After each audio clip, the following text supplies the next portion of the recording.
Hey guys, it's Daryl with Auto Dreams. So like many of you, I had a chance to see the Ford versus Ferrari movie this weekend, and what a movie. What's not to like about it?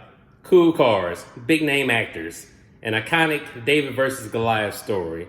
So I wanted to drop a quick video, tell you my thoughts about the movie. As a car enthusiast and car YouTuber, I thought it was only appropriate that I give some thoughts on this particular movie. There is so much that the movie doesn't tell us. Now granted, it's already 2.5 hours long, but there are some things that we need to know about these larger than life guys in the automotive industry, and also about the historic Le Mans race, period, okay? So that's my mission today, to help relay some facts, things that you're gonna wanna know after having seen the movie.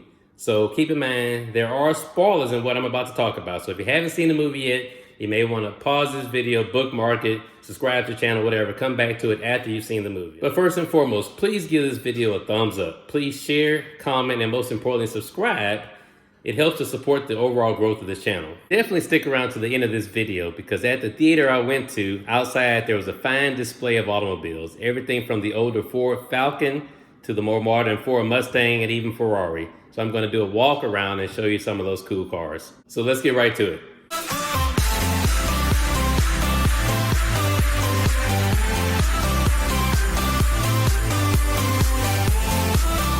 So let's jump right into it. Let's start with the discussion of some of the main characters. And why not start with one of the focal points, Carroll Shelby, portrayed by Matt Damon. So Carroll Shelby was a mastermind behind Ford Motor Company's success during that time, and even today. Carroll Shelby is a larger-than-life person whose life story could easily be a movie all by itself. But what this movie doesn't tell us is that in the early years, Carroll Shelby did everything from train incoming pilots into the U.S. Air Force, but also he owned a chicken ranch. Who knew? At the end of the movie, we see Carroll Shelby going through a pretty rough patch in his life after losing his close friend Kim Miles in the car tragedy. What we don't know, what the movie doesn't tell us, that just in a couple years later, in 1969, Shelby, for financial reasons and creative differences, he parts ways with the Ford Motor Company. He goes to work for Dodge. Now, you may not have known this, but during that time at Dodge, Shelby created Shelby Dodge Vehicles. Shelby stayed with Dodge for 21 years. It wasn't until 1990, after suffering a heart transplant, that Shelby reunited with Ford and would work with them until his death in 2012. Okay, so next let's talk about the character Kim Miles, portrayed by actor Christian Bale. I think you would agree with me that this appearance could easily be Oscar worthy for Christian Bale. You know, we're used to seeing Christian Bale as buff Batman, but in this particular role, he was said to have lost as much as 40 pounds to play the character of Kim Miles. The movie doesn't go much into the background of Kim Miles, but he was enlisted for 7 years during World War II, and he even served as an apprentice for a small car company. Probably explains why he was good with tools like wrenches, which we see him throw at Matt Damon's character Carroll Shelby early in the movie. One thing I like about Kim Miles in the movie is that every time he was faced with adversity, he seemed to take it in stride. For example, when he was told at the last minute, I guess in 1965, that he couldn't fly to France and drive the Ford GT40 for the American team. That was a tough blow. The guy had been working seemingly 16 to 18-hour days. If there ever was a time to throw a wrench at somebody, again, that would have been the time, but he didn't. All right, so let's talk about Lee Iacocca's character, portrayed by actor Jon Bernthal. Now, Bernthal, this is a guy that some of us may remember from the character named Shane, the little weasel type guy in the TV series The Walking Dead. He was a guy you loved to hate. But if you're like me, you had no clue that Iaococca worked for Ford Motor Company. During the time of the film, Iaococca was obviously one of the top execs close to Henry Ford II, and we see him linked to the launch of the Ford Mustang. But what the movie doesn't tell us is that Iaococca became president of Ford Motor Company in 1970, so just a few years after that win at Le Mans. And more interestingly, Ford fired Iaococca in 1978, but the car executive quickly moved over to Chrysler as president and is said to have saved their brand. Okay, so last but certainly not least, let's talk about the character Bruce McLaren, portrayed by actor Benjamin Rigby.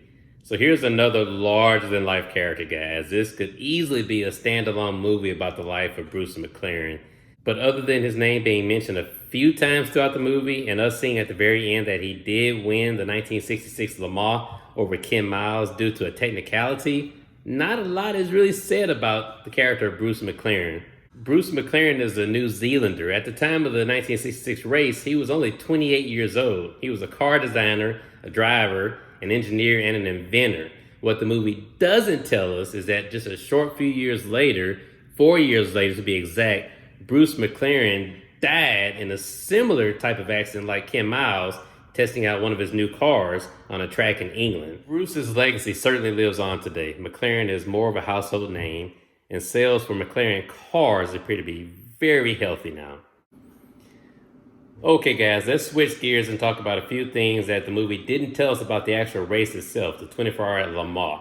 Now this is one of the oldest and most prestigious car races there is. It started in 1923. It's held in Le Mans, France. And a little FYI, if you're trying to go to or check out the next one on TV, well, it starts on Saturday, June 13th in 2020.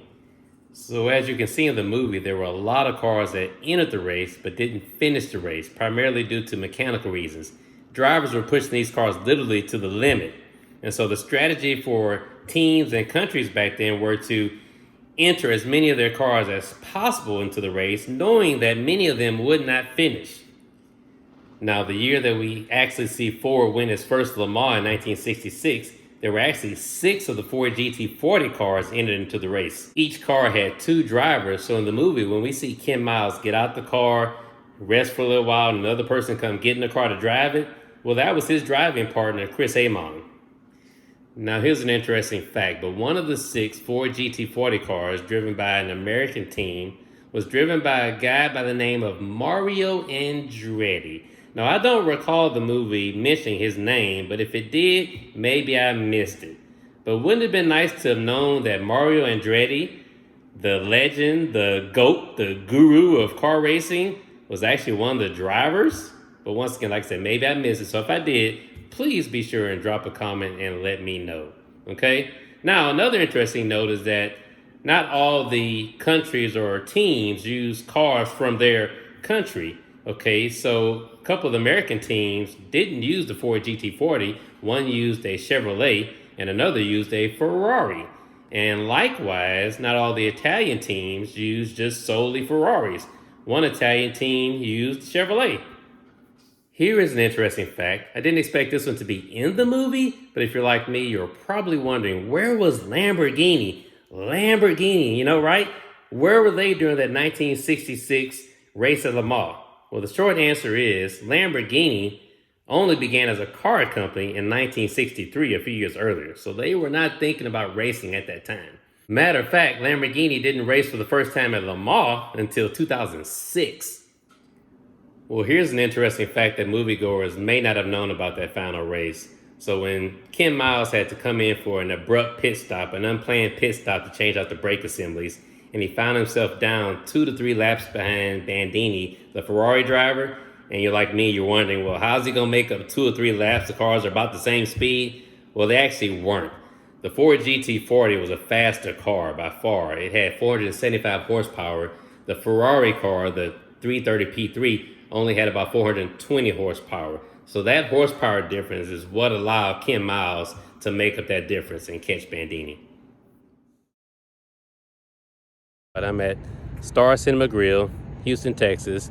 But before I go inside, I noticed there are a bunch of nice cars out front. Maybe a car group decided to all come in and see the movie together. So I'm going to do a walk by and let you see some of the cool cars. All right, so we got some old Mustangs. Got a Ford Falcon. I was just telling a couple. I don't know too much about this car, but definitely check it out. Looks pretty nice. Another Falcon. Looks good in red. You can be the owner for $13,500. I remember driving. A couple of nice Stingrays. We got the Z06 here, very nice Z06. So we got the Ferrari 488 looking good. We got the very nice Mercedes AMG GTS. These are beautiful cars.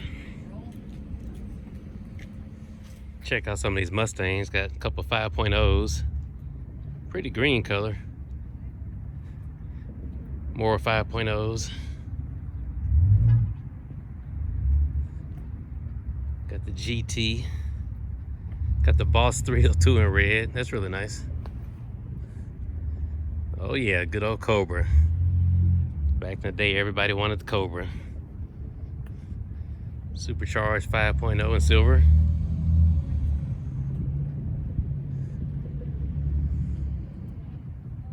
Very nice. GT 500.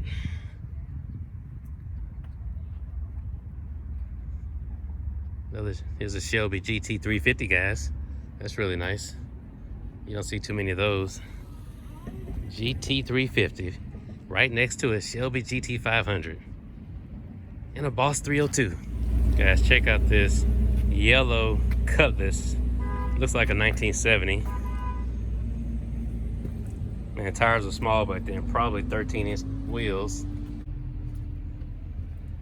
Rally 350. Got the wing on the back. See, that's where the wing started, see? May not be carbon fiber, but that's where the wing started. The Cutlass. I like the taillights.